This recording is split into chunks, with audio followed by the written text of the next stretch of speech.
Todd White has been exposed for many things in the past, such as fake leg lengthening, promoting unity with the Catholic Church, revering people like Kenneth Copeland and Benny Hinn as solid men of God, and a collection of other unbiblical teachings.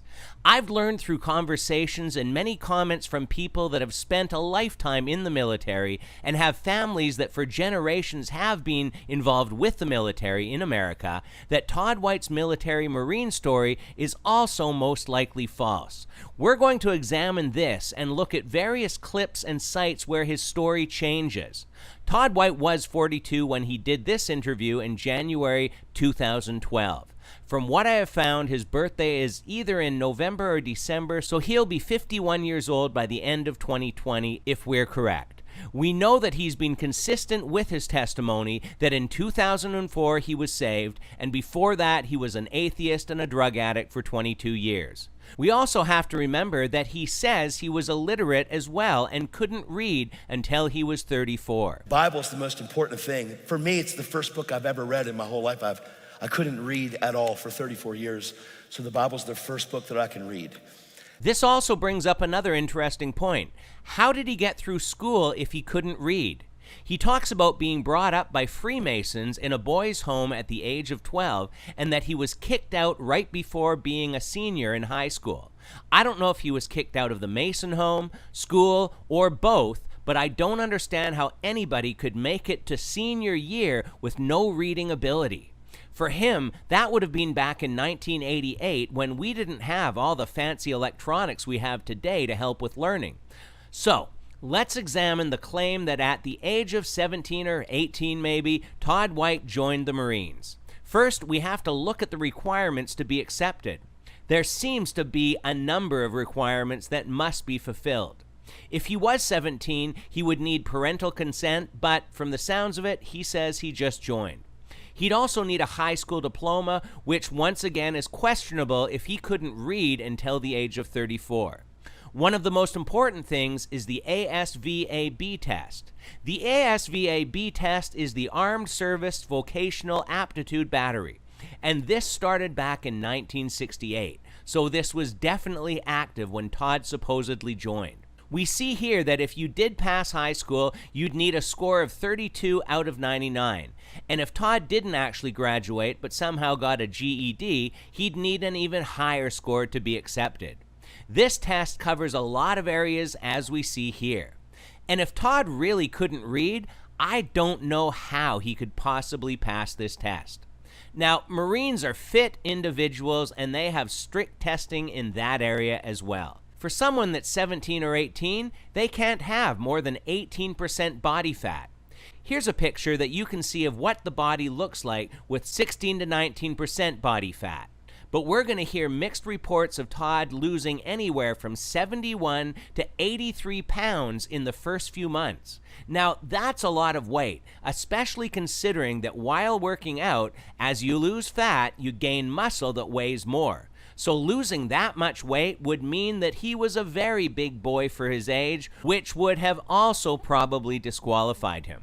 Let's be honest, most people that are drug addicts and doing any drug they can get their hands on are not regularly visiting the gym.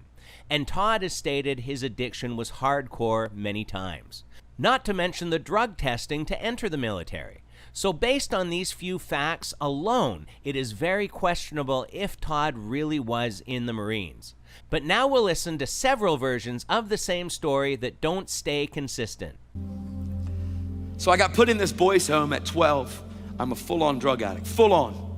Now, I want to stop it there for just a second because he says he was put in at 12 and he's already a full-on drug addict. But in this next Sid Roth interview, he says he started using drugs when he was put in the home. Where you had to be sent out to a boys' school. Yeah. Tell me about that. I was at like 11 and a half. My parents had been divorced and I was a rowdy child, and my mom worked for a pizza shop, one of her 3 jobs, and a guy was a Mason in there. So I grew up in the Masonic homes, in Elizabethtown. Is that where you started on drugs? I started it, and about 6 months after that, I started using it at 12 years old. Started getting high, and then it just escalated. And it's confirmed here that he didn't start until he was in for about 6 months. So I got put in this boys' home at 12. I'm a full-on drug addict, full-on. Living away, growing up in this place by the Freemasons. I get out of that place at around 17. I get kicked out because I don't want to be there anymore. And I'm rowdy, and I'm lost, and I'm defiant, and I'm in rebellion, and I'm the worst of the worst. I joined the military because I'm going to straighten my life out, because the Marines will straighten your life out. So I joined the Marines, the hardest form of service in the United States of America. I joined the military, and I went into boot camp, and they broke me, and I lost 72 pounds in boot camp. That's not a very long period of time to lose 72 pounds. It was like 15 weeks. That's a lot of weight to lose. So in that report, he says he lost 72 pounds. But in this article, he says he lost 83 pounds. In this report, he says he lost 73 pounds. I'm in there. I started drugs at 12. I'm a full-on drug addict, full-on. And then at 17, I'm like, I don't want to be here anymore, you know? So I got kicked out of that place, came home, and then got kicked out of my house. I fought with my stepdad. I joined the military, the Marines, because they were looking for a few good men. And I'm wanting to like straighten out my life, but I have no idea how to, so that's the best way, because plus my stepdad told me I could never be a man, because real men are Marines, and I said, I'll show you. I joined the military. I went to boot camp down there at Paris Island and mouthed off the whole time, so I dropped like 73 pounds in boot camp. And in this one, he lost 76 pounds. Wow. So I joined the military with an attitude problem.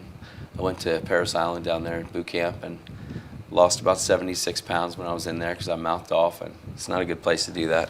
So I'm a bit confused. Was it 72, 73, 76, or 83 pounds? Another bit of confusion is the time he says he spent in prison. In this first clip, he says his first jail time was in prison 8.5 months, then AWOL again, and in prison for 9 months the second time. So I'm in the military. I come home. My mom is like, wow, you've really changed. My stepdad is like, now you're a man.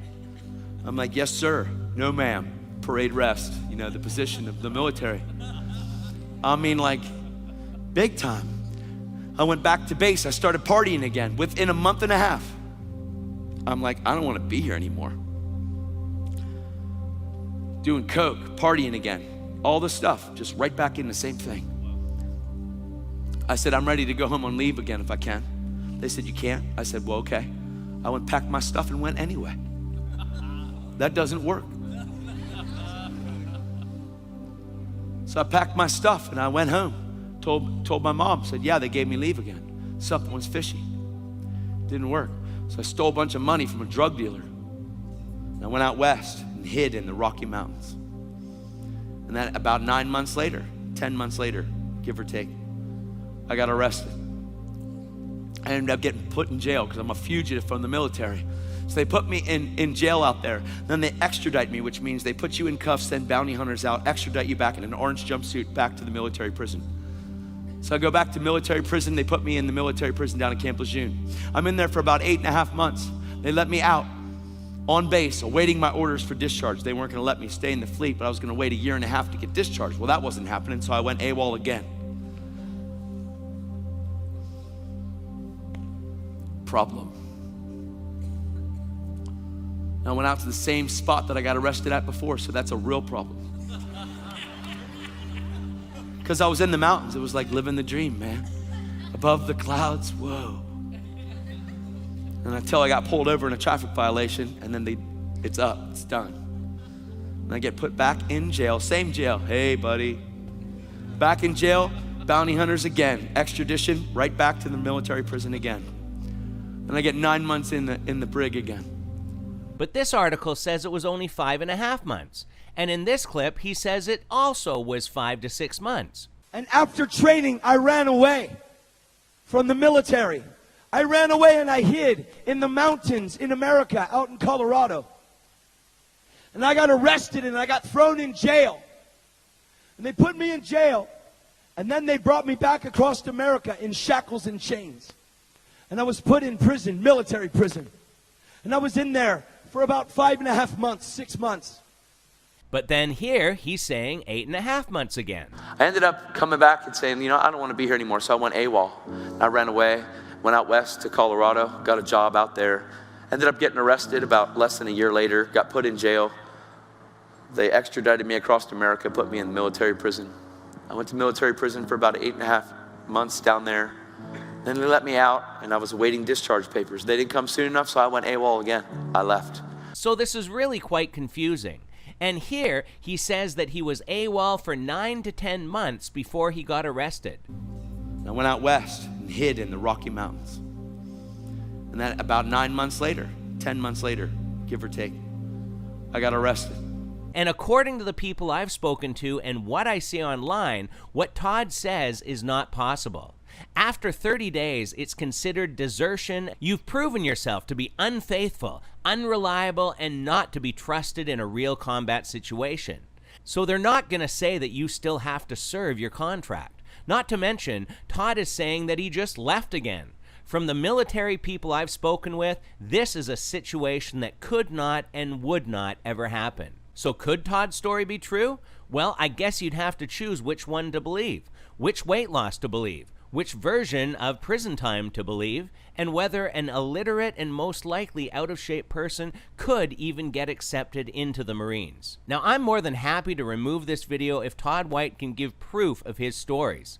And if you do have access to military records either supporting or proving Todd wrong, then that would be great for all of us to see. Anyhow, we'll leave it here for today, but leave your comments below, and until next time, take care and God bless.